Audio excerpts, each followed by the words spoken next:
Hello. Good afternoon, y'all. This is Trish. I'm with Hip Homeschool Moms, and I am here with Rachael Yunis, who is the Director of Science at Apologia. Hey, Rachel.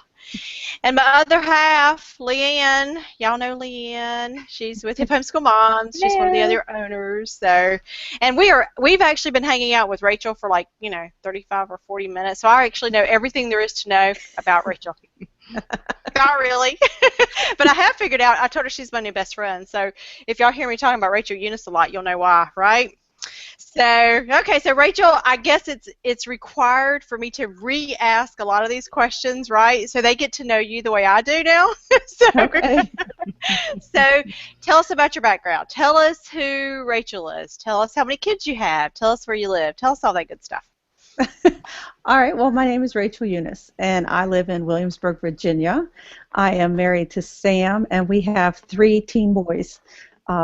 My oldest is Ramsey. He graduated this past year, and he's going off to college.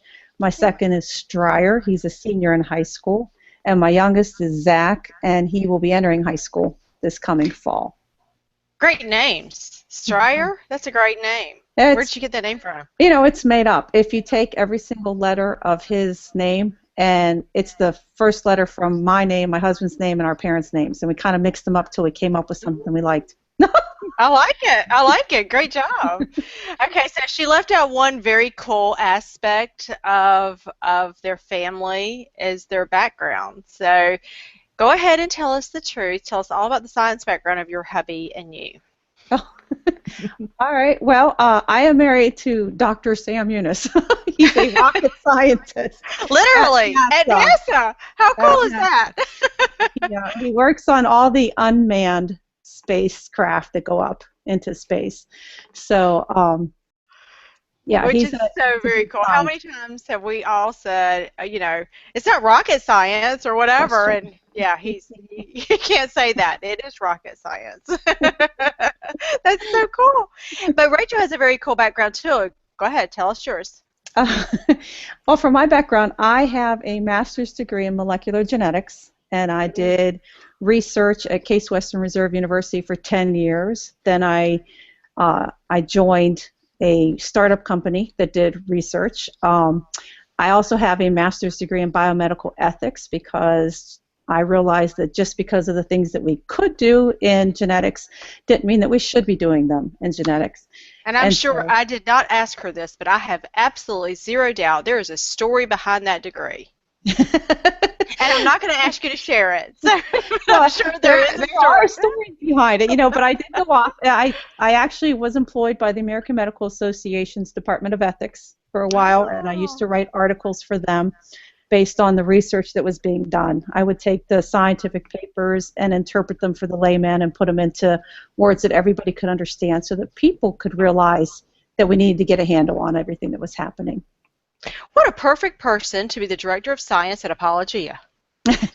I'll tell you, Apologia is the best job I've ever had. It's the most fun I've ever had, and the people that I work with are the best people that I've ever worked with in any other place. So how she got employed by Apologia is pretty fun too. So share that story about how you ended up at Apologia. That's sort of cool. All right. Well, if you use Apologia, you've probably contacted our helpline at one point or another.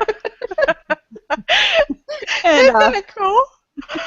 So I was using Apologia Biology with my sons, and what I was doing is I was pulling up the Latin and the Greek and trying to teach my kids those root words so that they would have a better understanding of all the scientific terms when they came across them. So I sent a Dear Sir or Madam letter to the Apologia helpline saying, would you ever be interested in a curriculum that talked about the root words? And lo and behold, I got a call back from Davis Carmen, the owner of Apologia, saying, well, I don't know, but we are going to be updating our human body textbook, and we'd like you to consider being a co-author on that. So cool. That's where it started. I was a co-author with Marilyn Shannon on the human body, the second edition that came out. And then as that progressed, I got another call from Apologia saying, hey, we'd like you to apply for this position as the science director. To which I replied, "Are you crazy?" No, you're perfect for it. I mean, that's fantastic. But it was intimidating. I mean, I loved Apologia, I loved the work, but I was now a stay-at-home homeschooling mom, and I just thought, I don't know that I could do that. I don't know that I could take it on and be successful. So we went back and forth and talked about it, and I've been here for almost 5 years now. Yeah, well, they made a good hire. I backed their hire. Right? You think he cares? I appreciate that vote of confidence. Oh yeah, it's pretty fascinating. So I have to circle back around. I love your background, but I also love what you're doing with your kids in high school. So you mentioned that you have 3 teenagers, and I have 3 boys too. So see, there's another reason why we need to be best friends. If nothing else, we have that in common. Whew, and you still have hair, so see, there's hope. Yeah. It's very dyed hair. The grays don't show. Oh, I so get that. My goodness, do I get that.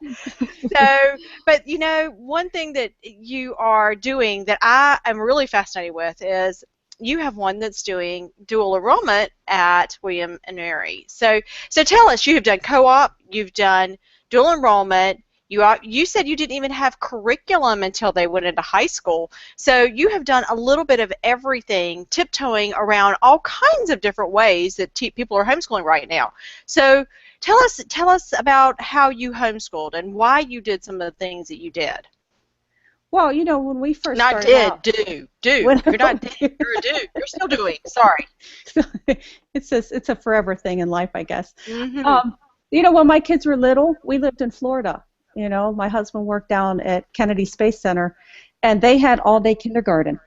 Mm-hmm. And the thought of sending my little kids off to all-day kindergarten 5 days a week just wasn't going to happen. There was just no way. Yeah. And so we just homeschooled. It was the only option we had. And like I said, at the time, I didn't realize how big homeschooling was. So, I created a schoolroom, I bought books, we made curriculum, we went on lots of field trips, we just did everything with our kids in elementary school. And as they got older, I started to get a little more scared. I'm like, oh my gosh. And it wasn't until they were going to take biology, and I thought, I do not want to create a biology curriculum. Mm-hmm. I've got to figure something out. That I actually went to a homeschool convention and discovered Apologia and fell in love with it. And I just thought, you mean to tell me? This has been here this whole time. I called my husband. I called him on the phone. I was like, oh my gosh. You will not believe, we have been reinventing the wheel. This whole time. I had heard that things existed and stuff, but I was like, oh, whatever, it's not that big of a deal. I'll just teach the kids. But it's what made high school possible for me, is discovering that, people were out there and they had done it, and I didn't need to reinvent the wheel, and I could do it at home. So when did y'all move to Virginia? We've been in Virginia for about almost 7 years now. Okay. So you did almost all of their elementary down there then. Oh yeah, I have homeschooled since, they've never really been in a school system, so. That's fantastic. Well, it's really interesting to me because Florida seems to be this huge hotbed for homeschool. I can't tell you how many people I have interviewed that were in Florida that are these great writers or authors, or you had a fantastic co-op down there. Although not a co-op, but a state-run convention, and you didn't even take advantage of it. You didn't even know it existed, and it was fantastic. Darn. Okay. We used to belong to some, groups that were homeschooled, and we get together with them, and everybody would say, well, what are you doing? And they would mention names and stuff like that, and I'd be like, oh, well, we're just making up our own curriculum as we go along. Well, how did you get into the dual enrollment? How I know you've done co-op, and I can understand that, and I can understand field trips, and I can understand creating your own, sort of. I think you're crazy, but okay. But with your background, I don't think you're crazy. Hello, you obviously have the brain for it. But now dual enrollment, because for me, I'm sitting here with 2 kids that are in high school, and I'm thinking, do I really want them on campus? Because some of the things that happen on campus now, and you're at Virginia Tech, one of them, oh my gosh, that would scare me just a smidgen. I have a Virginia Tech shirt from when all that happened. But anyway, so how did you go there? How did you get comfortable with your child being on campus at a young age? Well, it really comes down to, I mean, let's face it, there's a couple factors. Um, a lot of kids drop out of homeschool when they get to high school. Right. So now you're losing your pool of friends and, Mm-hmm. co-op abilities and stuff like that. And Mm-hmm. then the other one is you want to raise independent students. You want them to be to the point of where they can teach themselves. And the schooling gets a little bit more tough. I mean, my kids were past calculus and stuff, and my husband was teaching the math, but that's no fun. I mean, now you've got, one kid sitting there and you're trying to teach it. So we investigated. I mean, we investigated our community college. They didn't take dual enrollment at Virginia Tech. That's where my son's going this fall. Their junior year, they went to the Thomas Nelson Community College. Mm-hmm. And then this year, my son, who's going to be a senior, is taking some classes at William and Mary. So it was a big step. But you know what? You prepare your children. You raise them right, and you know that they're ready to go. And we always kept the lines of communication open. They would come home. We'd discuss their courses with them. We'd help them with their homework, but it sets the path for independence. So it was just a natural step for us to just say, you're going off to the community college. That's great. That's great. So I know independence is a big part. So how do you prepare? I know because a lot of people talk about, your children need to be independent by the time they reach high school, and especially studying independently, where you're more of a facilitator than truly the, quote, teacher.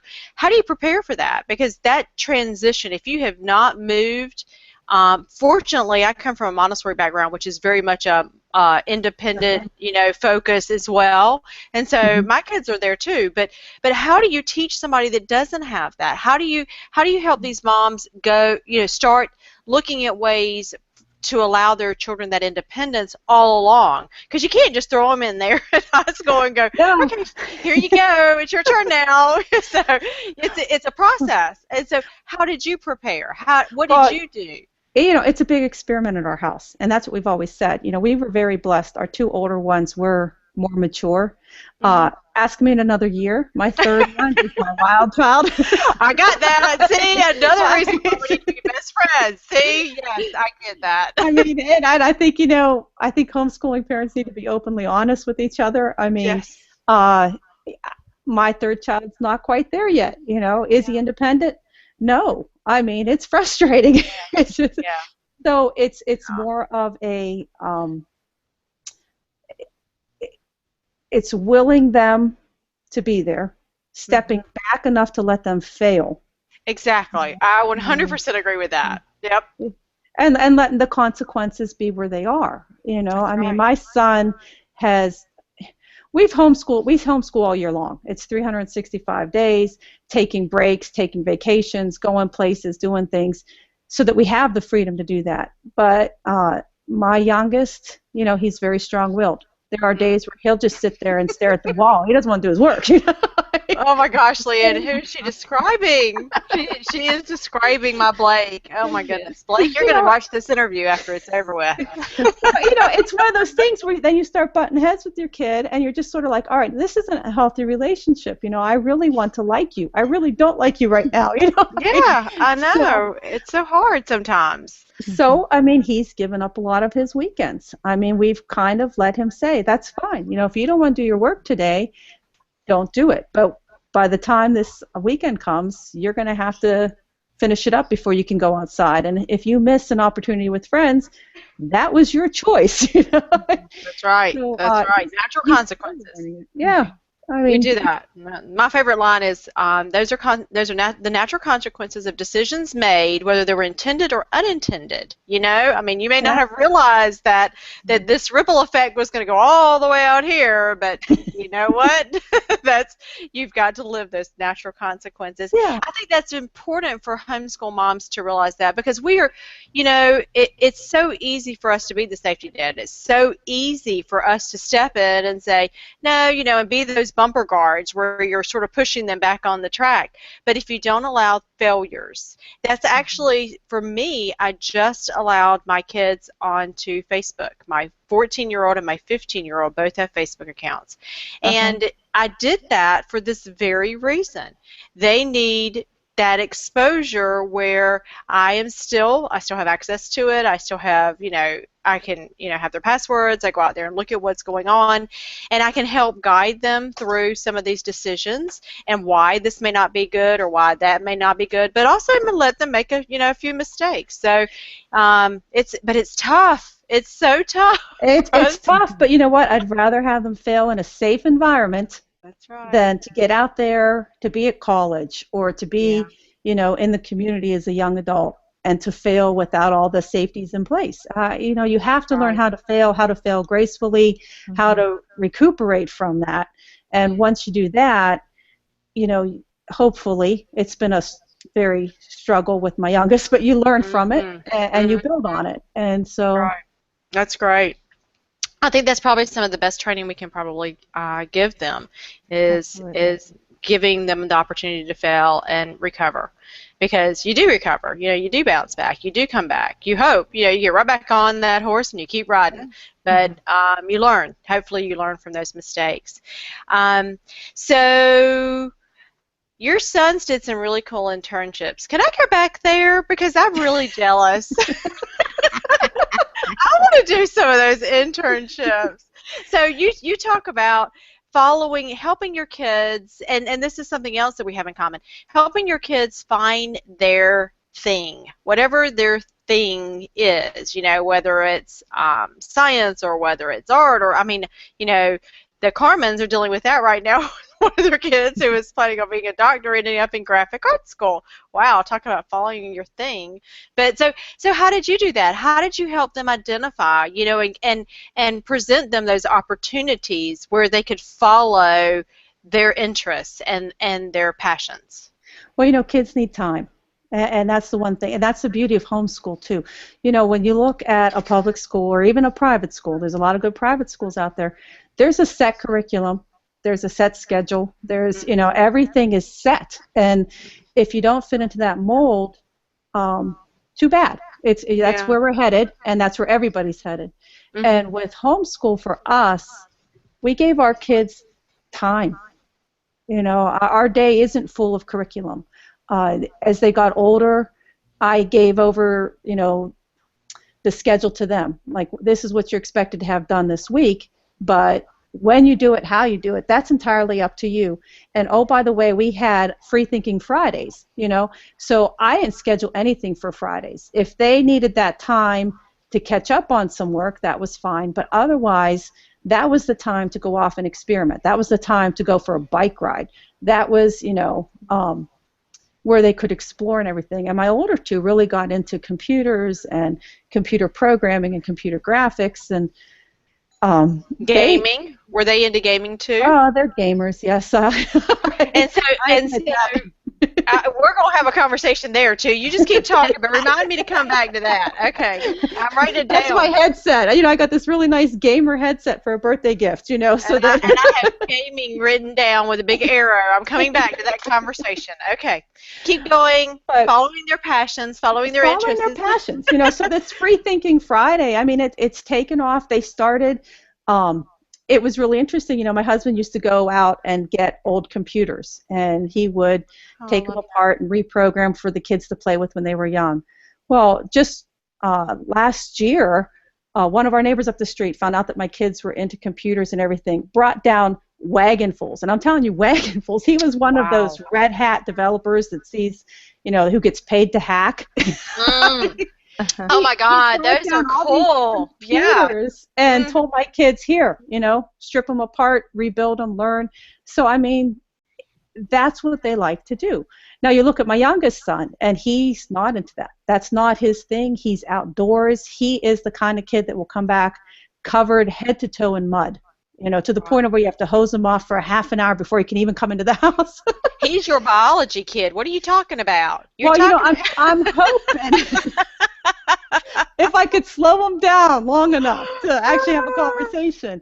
But, he's outdoors. He's doing that. And so, my husband and I are kind of looking at each other saying, okay, what's this going to look like? It's certainly not going to be an internship at NASA, but it might be it might be an internship at, one of the local state parks, or, there's lots of things that kids can do, and really it falls on our shoulders to do the research and say, all right, I know they have an interest in there. I'm going to give them that opportunity.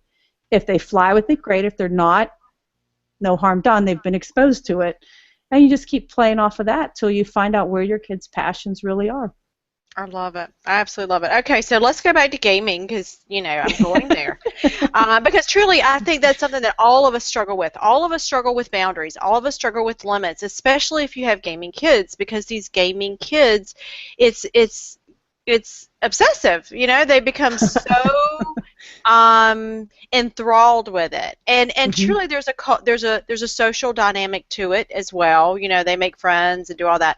So tell me, what was realistic in your house, and how did you balance that? Well, when they were younger, gaming was a privilege, not a right. It had very limited hours, and those hours were earned. Yeah. You had to be done with schoolwork. Your schoolwork had to be approved. It had to pass, and if it didn't, don't even bother asking. The games weren't turned on.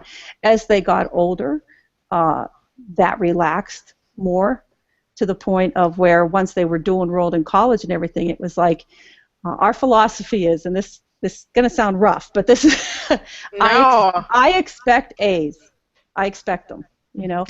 I will tolerate B's, and if you bring me a C, you'd better have a really good reason for it, and I'd better have seen you studying your behind off, And if I see that you tried your very hardest, then that's fine. I don't expect you to excel in every single thing in life. Right.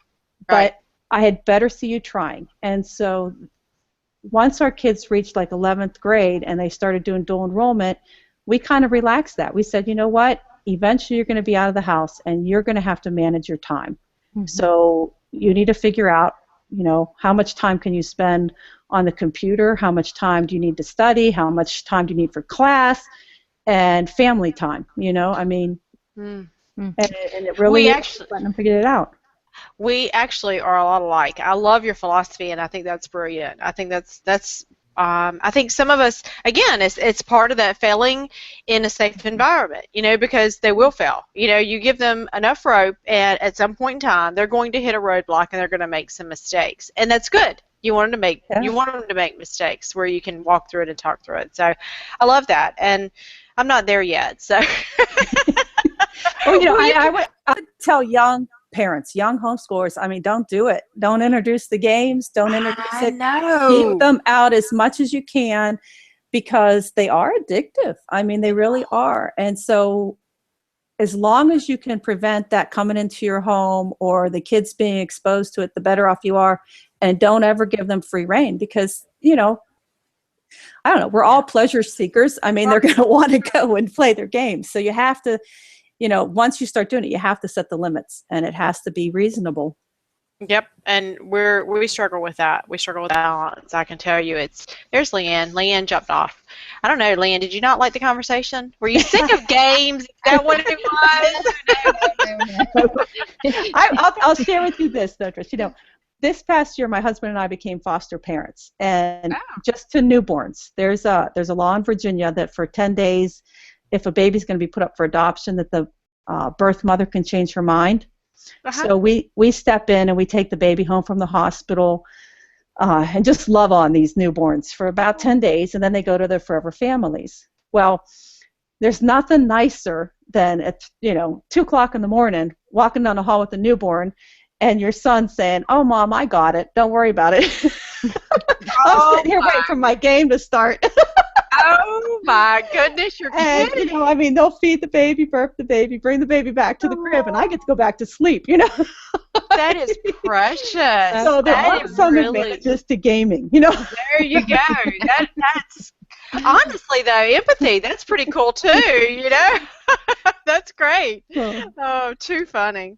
No, Leanne, I'm just picking on you. You just have to hop off and hop back on. Leanne has an only child, and so she has a whole completely different dynamic when it comes to gaming, because their world, these are his friends, and so they are true, real in real life friends that he's playing with. But that's their time to play, online, is getting on games and playing. So she has a whole different dynamic that she deals with and has to balance. And we have this conversation regularly.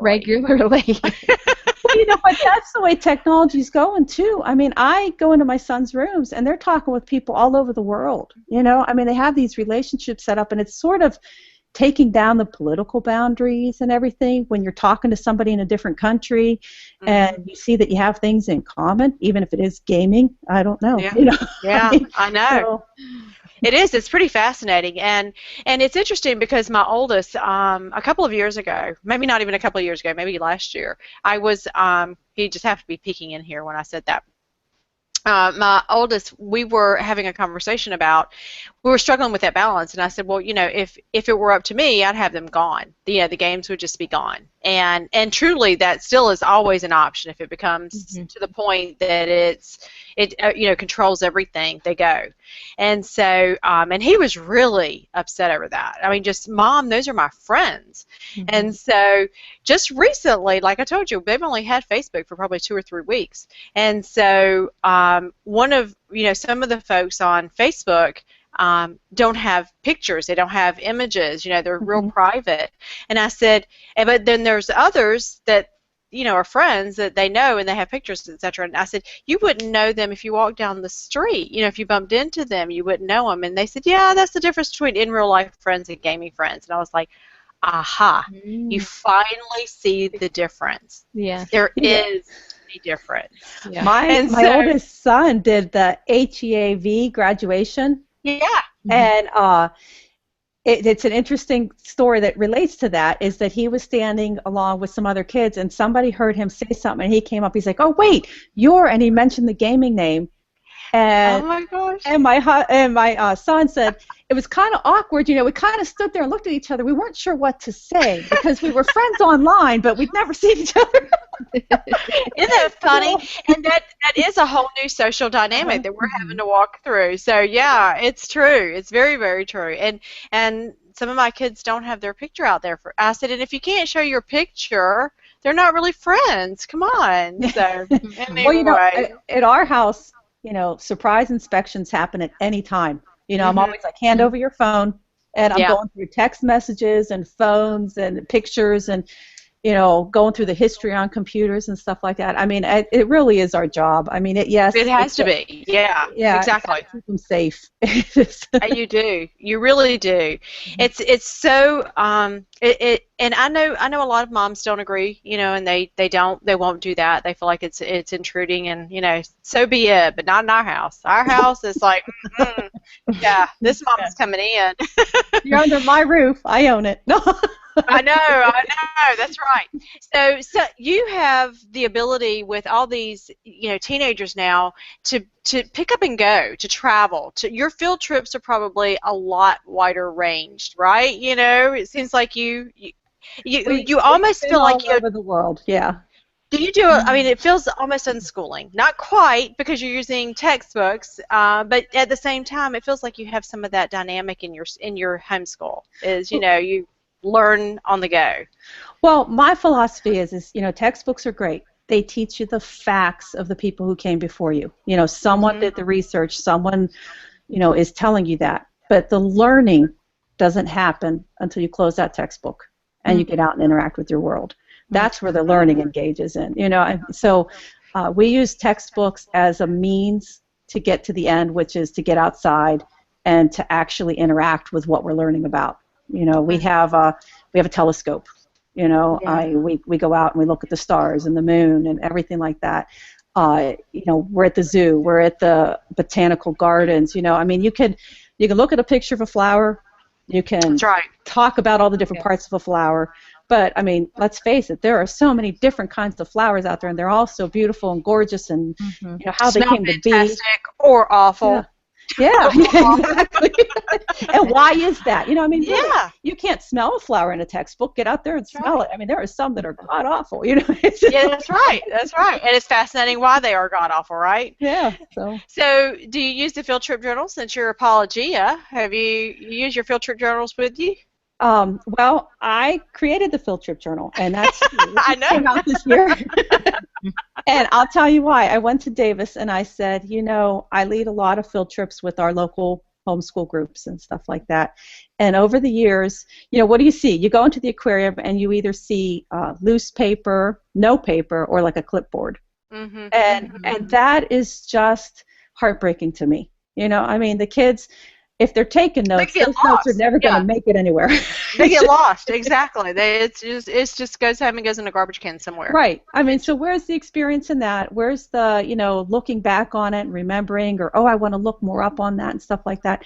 So I started paying close attention, when I was doing field trips with my kids and in groups, what are the kids around me doing? How are they engaging? A lot of times kids will go off on a field trip and they think it's a day off from school and things go wild. And, you can't blame them. They're with buddies and they're out there and they're doing things. But I honestly believe you can lead a field trip where everybody wins, the kids know what to expect, they've done some research behind it, whether it's just reading a simple book or looking things up on the internet, they know what they're coming across.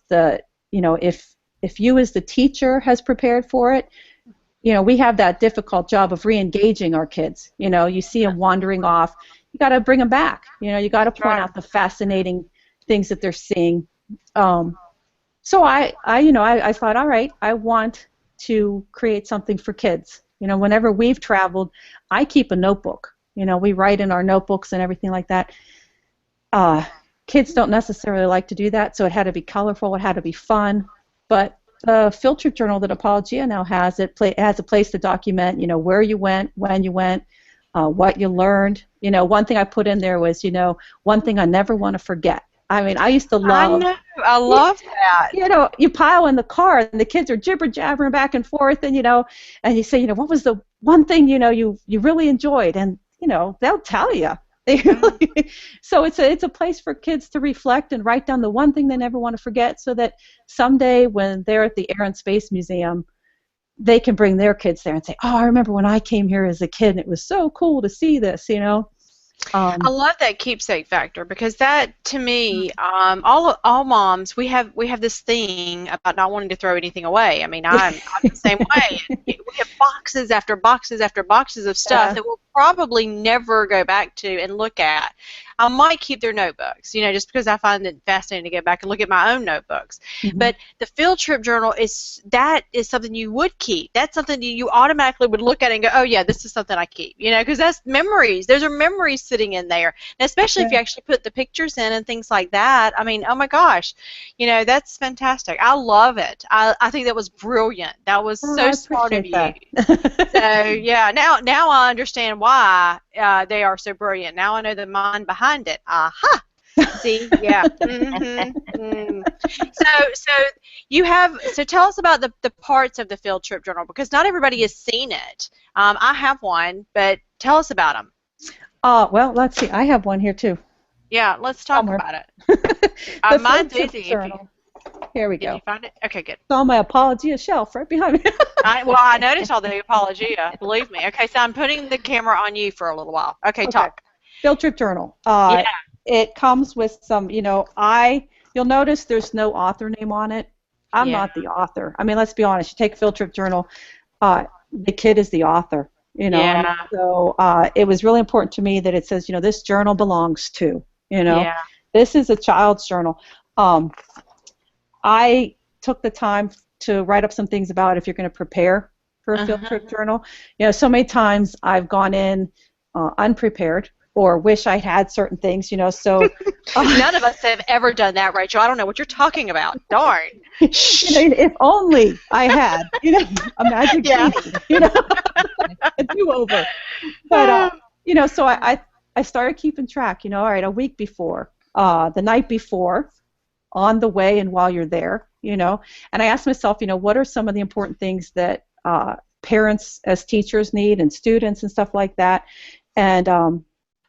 well, I'll get to it. There's a place to put an emergency meetup spot.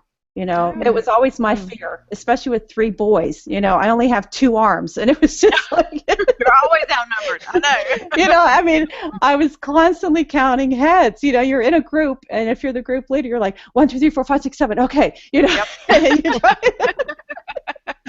I understand. We have a pool. I do that in the pool constantly too. Yeah, exactly. So it was like, you know, all right, make sure everybody knows. You know, if you get lost or if you get separated, here's the number to call, especially this day and age with everybody has a phone. You know, I mean, call me on my cell phone. We're gonna meet up in the cafeteria, you know, that kind of thing, so that kids know.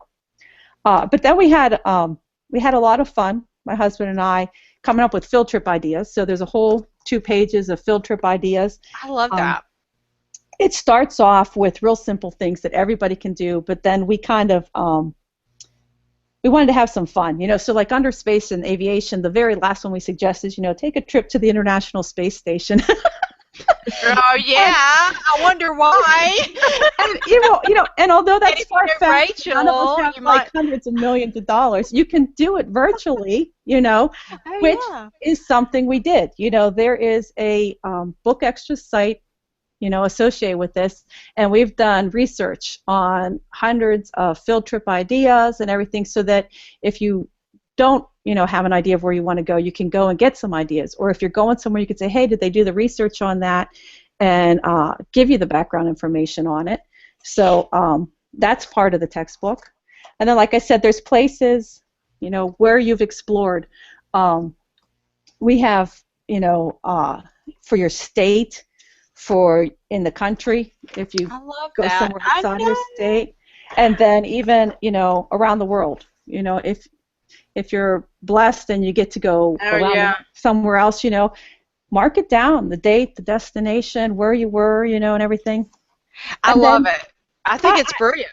I appreciate it. You know, I mean, so then on the field trips, you know, it's like, all right, what do you need to know? Well, we have like where your specific trip was, the date and the time that you went. You know, I love that you even have to fill out the clock, you know, where especially for little children, they have to actually put the hands on there. I love that. You know, books that you read to prepare for it, you know. A map. Which so many parents are using living books now. I mean, that's so many are using books as their leap off, you know, to even go on the field trips. Right. I mean, if you're going to learn about, you know, if you're going to go to a butterfly garden, you know, you want to learn about the different parts of the butterfly and what you're going to see and everything. An emergency contact plan, and then we ask the kids, you know, what I want to see or do. I mean, really, before you get there, because nothing's worse than, you know, oh, I never got to ride in the simulator, and I really wanted to ride in the simulator. Yeah, like any kid would ever say that, right? Yeah.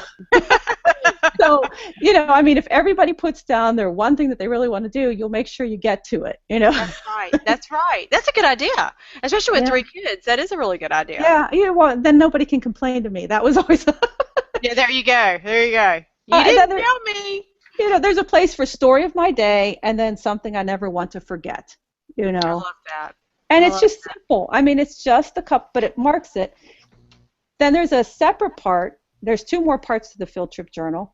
Another one was, you know, take a look, go out in your backyard, go to a park, go somewhere where the area doesn't change. So it's not a place where you're going to be mowing and knocking down trees and stuff, but it's called My Special Spot, you know, and there's pages here where we ask the student to, you know, take some notes, diagram it, you know, what it looks like, but you'll do it in the fall, you'll do it in the winter, you'll do it in the spring, and you'll do it in the summer, and that way kids can see how nature changes, you know. I mean, where does that plant go? It dies, you know, but why is there a tulip here in the spring? I thought it died, you know. Exactly.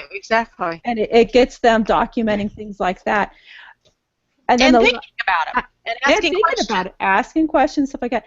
But then the one thing I saw that I knew I had to include is that you always get the artistic child who sees the world in a much different way, you know, or the thoughtful child, the philosophical child, you know.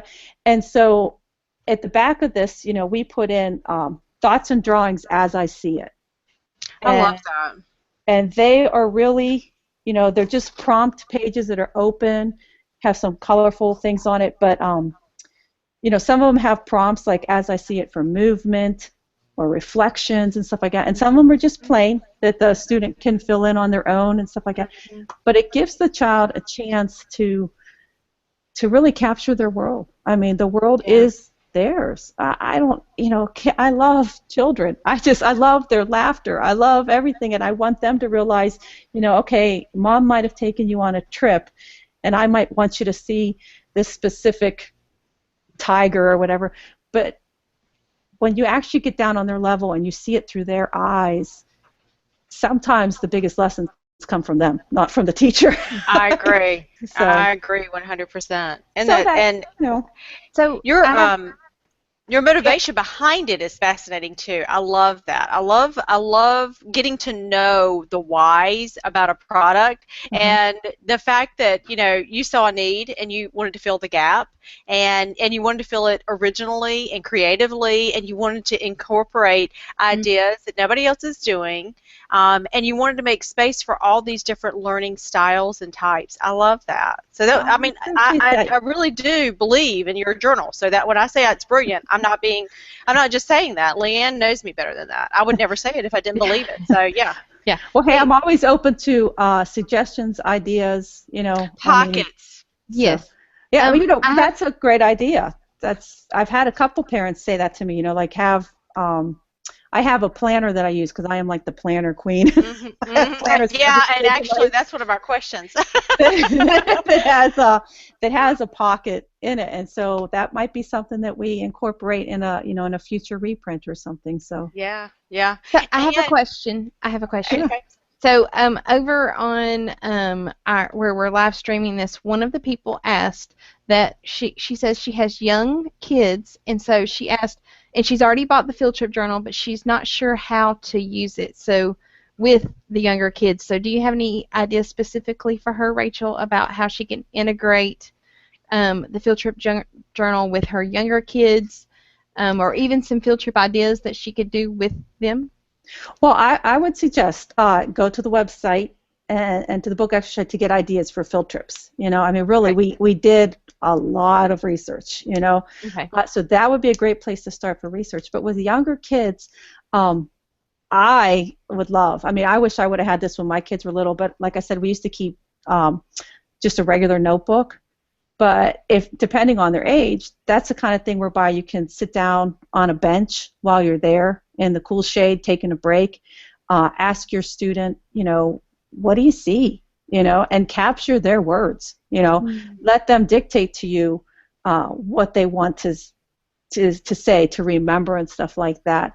I would, if you have an older child who likes to write or to color, let them illustrate the pictures for the book. Let them document it. This isn't a curriculum. It's not something that you're going to grade. It's not, it's a way of capturing what, like I said before, when you close the book and you get out and interact with your world, it's a way of helping your child remember things. So I would tell somebody with a younger child, get out the magic markers, let them color it and say, what is that? I don't know. When my kids were little, they'd give me a picture. I'd be like, oh, that's such a pretty picture of, and they'd tell me, and I'd write it at the bottom of the page, oh, this was an elephant, And so, because, sometimes you don't know what that was. Yeah. That is so good. Tell me about your picture. That was the only way you did. And heavens forbid, that's such a pretty flower. Mama, that wasn't supposed to be a flower. That was supposed to be a planet. Oh, okay. Yeah, how many of us have done that? Yeah. So there's not a right way to use the thing. There's not a wrong way to use the thing. It's whatever works for your family to document where you've been, so that you can look back on it and say, hey, that was a really great time.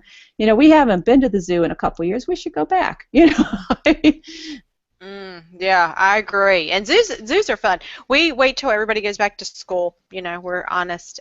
We don't hardly venture out during the summer. It's like, I'm right outside of Memphis, and it's just busy. It's crazy. There's lots of kids out, and we live in the country, and so yeah, we hang out here until school starts, and then when school starts, we come back out. We have a back to school party, which is everybody else is gone, and we have.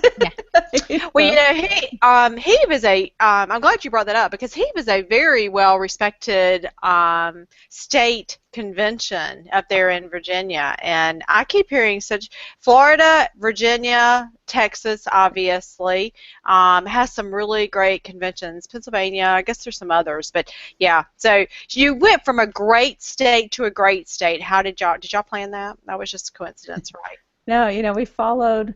Well, actually, it was my husband's job. We were at Yes. Kennedy, now we're at Langley, but it was also trying to get back closer to family because I grew up in Pennsylvania and then worked in Ohio for the longest time, and all my family is in Pennsylvania and Ohio, and Florida was a little too far. Yeah. And I was used to the seasons, that whole, Yeah. it's Christmas and it's 75 degrees. It didn't work. Huh? Wasn't doing it for me, So Virginia was kind of like, the happy medium. It is a good compromise, and Virginia's a great state. So yeah, I mean, as far as the homeschooling environment, but also, I mean, it like you said, they have seasons, and it has the coast. You didn't leave the coast behind. That's a big deal for me. I'm landlocked. I left it behind. I forgot. I'm a mountain girl. I've been to the beach a handful of times when visitors come. Okay, Rachel, when I come visit, we're going to the beach, okay? That's like, from the coast. We're going to be there, I guess in October. I'm doing a conference. I have a hair on my lip. It's going to drive me crazy. But I'm going to speak with Michelle at a convention in October. So I'm going to be over there. So just heads up. Together. That'd be awesome. I'll head north and go, okay, we're coming. So, yeah, field trip we were talking about? Yeah. We'll put those field trip turtles in action, right? There you go. Yeah. Okay, so you are pretty fascinating from a work from home perspective. You've gone back to work. Are you working? I assume you work full time. I mean, as much as you're producing, I have to assume you're working full time. No, right? Actually, no, that's not true. I am part time. Wow. I am, like I said, I am the queen of the planner. So yeah, tell us, how do you balance it all? Because that, for some of us, I mean, Leanne and I work from home, obviously. We're Hip Homeschool Moms. There's another, Wendy is the third owner of Hip Homeschool Moms, Wendy Hilton. And so, but we have this whole huge community of moms, and it is surprising to me how many homeschool moms really are working, at least a part-time job. Some of them a full-time job. Some of them even going to school and working and homeschooling. I think they have to be superwomen or something. But how do you do it? I mean, all of us struggle, but how do you do it? What's your secret? Well, I admire the full-time and the schooling ones and everything like that. I think that for me, the key is I am well-scheduled, but I do not let the schedule rule me. I am the ruler of the schedule, and I am willing to adapt at a moment's notice. You have to be flexible. You have to have a plan B, a plan C, a plan D. Because there are days when it's just all going to fall through. I'm very blessed. I work 4 hours a day at Apologia, and I work hard. I set those 4 hours aside, and short of something drastic happening, blood or explosions, right? Well, okay, my son walked in last year, my youngest, of course, the wild one, here's the bagel story, was cutting a bagel. And he came up, he's like, Mom, I cut myself, and literally his wrist was pulsing. It was squirting blood up. And I was just, needless to say, the work stopped. Yeah. We had a trip to the ER. That was like plan Z, but Yeah, I'm sure that wasn't planned out. But yeah, that's sort of the rule. Blood or something exploded. Yeah. But it's just I use the Apologia school planner. I do. I can honestly say that. I love the way it helps me organize my school. I have a planner on our kitchen counter, which is where I sort of document what my day looks like, what I have to do. I have one of those huge calendars stuck on our laundry room door where it's color-coded by person in the family as to what's happening. So no one can tell me, I didn't know I had a haircut today. It's there. You can check it. I have a work planner that is strictly for work. I document every hour and what I'm doing so that I can keep myself on track. I searched high and low for that one. that gave me where my goals were going to be, what my priorities were going to be, so I keep myself organized. I can sit down and know exactly where I got to start and where I'm going to finish. That sounds like a passion planner. Yeah. And then yeah, have you seen those Erin Condren passion planners, where they are like, anyway, they're like life planners or whatever. Yeah. Well, I mean, and then in all honesty, I have my iPhone, and that is where I keep everybody, including my husband's schedule. So, on a Saturday morning, I'll get up and I'll sit down with a nice cup of coffee when it's quiet and everybody's still sleeping, and I will go through the week, and I will say, all right, what are the priorities? What has to get done?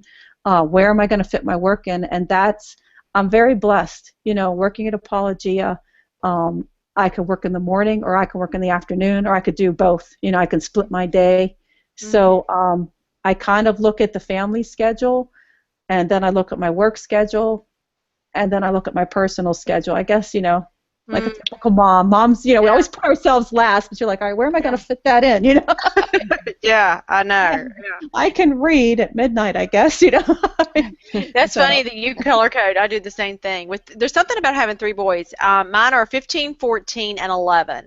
And so mine are really close together too, and we have color codes for them, and it's by name. So Chase, who's the oldest, he's either charcoal or cherry red, depending on what they have available.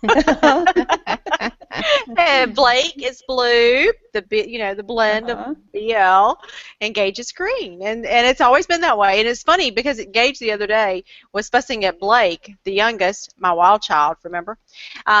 Gage was fussing at Blake for drinking out of his cups. He's like, come on, those are my cups. And so what happens is, if Blake takes Gage's cups, Gage is going to get in trouble for leaving cups all over the house when actuality is Blake.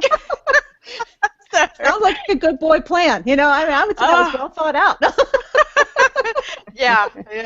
See, welcome to my world. I told you I had the same thing going on at my house. No, it's true.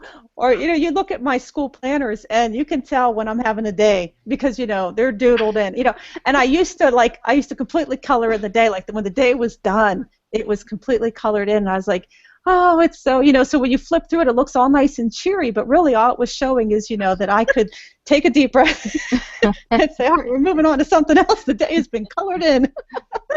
Blood red, yeah. I can say this day was one of those days, the red days. Oh my gosh, yeah. So the last thing I want to talk about is I love your philosophy behind Apologia Science. Something that you said that really, we actually started a bit. My boys are writing nonfiction ebooks about history. They're starting that, and the name of their company is called Spark Their Imagination. Can you believe that? Wow, that's neat. And so it's almost the exact same thing that you talk about exciting young minds. And so I love that. So talk to me about your philosophy behind Apologia Science. Well, I have to say, I am the keeper of Apologia Science, Yeah. And I can talk about the philosophy, but I can't take credit for it, Right. Really, human beings, we are body, we are mind, and we are spirit, and a lot of times, as homeschooling parents, I think we can get caught up with the mind part, the knowledge. You gotta get that all in there, but you're not balanced. If any one of those gets out of sync, you get a lopsided life. And I think that as homeschooling parents, it's beautiful when you can reach out to a curriculum that try and keeps all of those in balance. And so being able to be the science director of Apologia, where we are talking about God, I don't believe you can fully understand the universe unless you bring God into the picture, Yes, I can tell you all about the cell, but if you aren't walking away in wonder of the cell, then we've failed, we failed as a curriculum company, we failed as a homeschooling parent, our children need to be in awe of creation. One of the things, last year I taught the Human Anatomy Co-op, and I started off with, I took all my students and I gave them felt tip pens, and I put a tiny little dot right at the tip of their finger, and I said, all right, said, each one of you started out smaller than that. Now just let that sink in, you know? I mean, you started out smaller than that dot, and look around the room, look at each other, look at how different we are, you know, and we talked about how we're all different, but we're all the same, and how, you know, what genetics are and everything like that, but how we are created and how we think and the breath of life and what that means. And I think it's so important, you know, no matter whether you're studying a leaf or, you know, the laws of physics, it's just, you can't do science unless you believe in a God. I love the saying, you know, I am not a God of chaos, you know.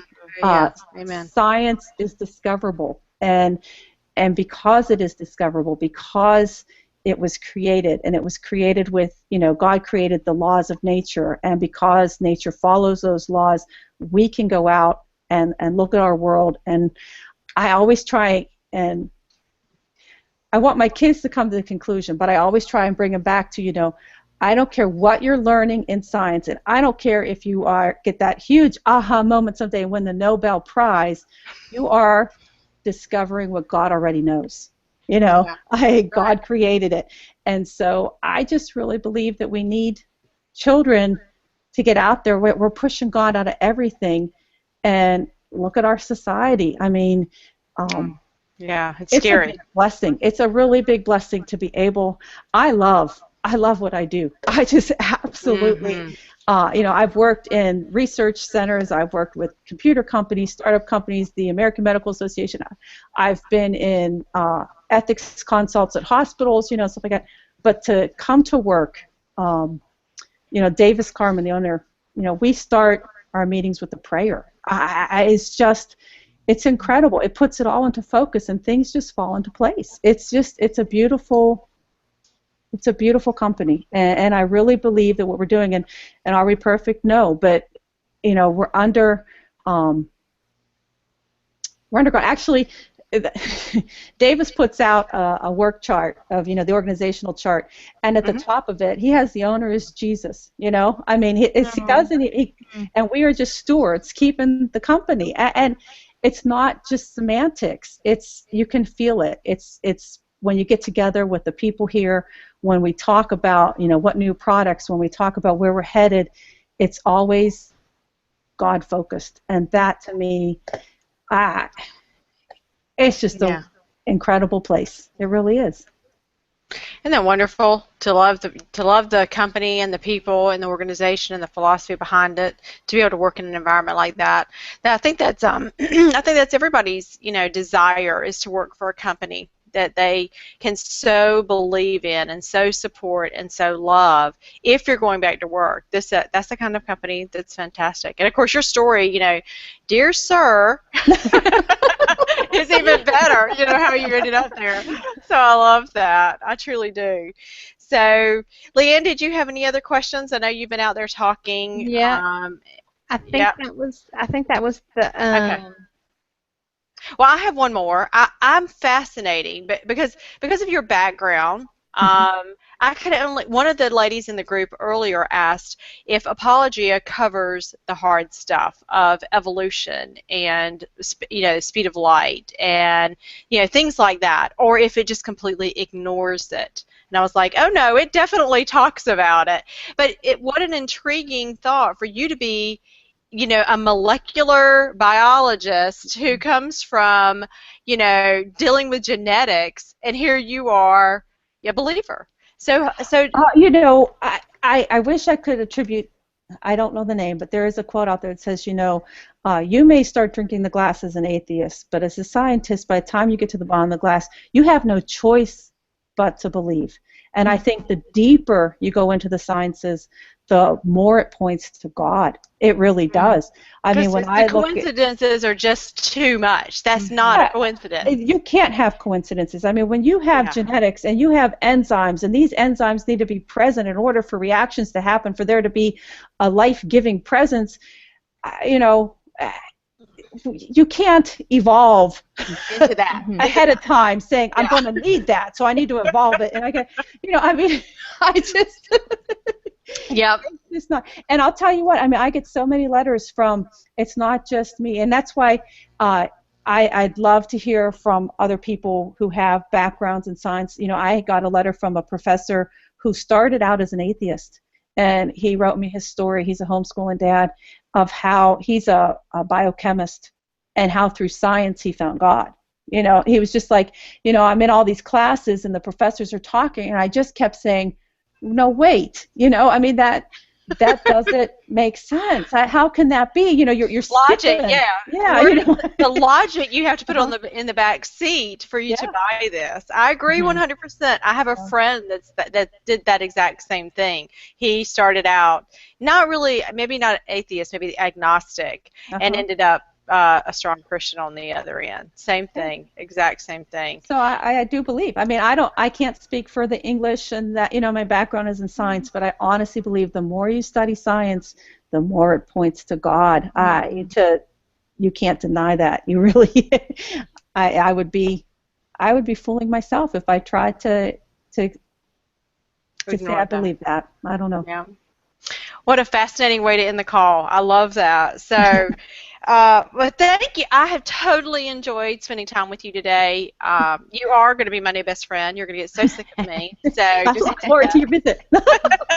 Like I said, I'll leave the light on. I'm going to get your cell phone, and we are going to be talking. So I love that. But I have enjoyed talking with you this afternoon. I've enjoyed getting to know you and some of the thoughts behind, you know, like the field trip journal and figuring out, you know, the whys behind. And that's really the whole point of the series.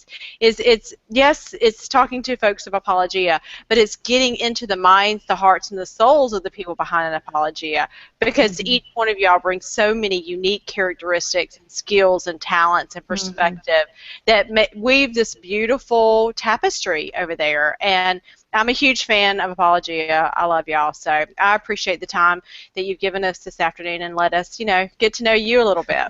Well, thank you. It's been wonderful being here. Yeah, okay.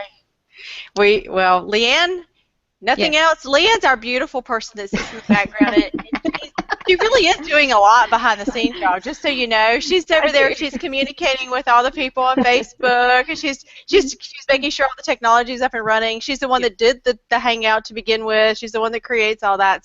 So she's really not just a beautiful person sitting there, but that's usually what she ends up being on the call. She's our beautiful person that sits there and makes us all look good. Thank you, Leanne, for all you do. People, so nothing much. Well, thanks, y'all. We appreciate y'all being here. We hope y'all enjoyed it as well, and I'm sure we'll have other people that we're going to be interviewing behind the scenes of Apologia. But, yeah, Rachel, you're pretty fascinating. I enjoyed it. Oh, thanks. Yeah. It's been great talking to you. Have a great afternoon. We thoroughly enjoyed it, and this has been recorded, so folks that missed it will be able to watch it later. So, y'all have a great afternoon and a great week, and we're having a party Thursday night with Apologia, so y'all come back and visit us in the group. Talk to you soon. Bye. Okay.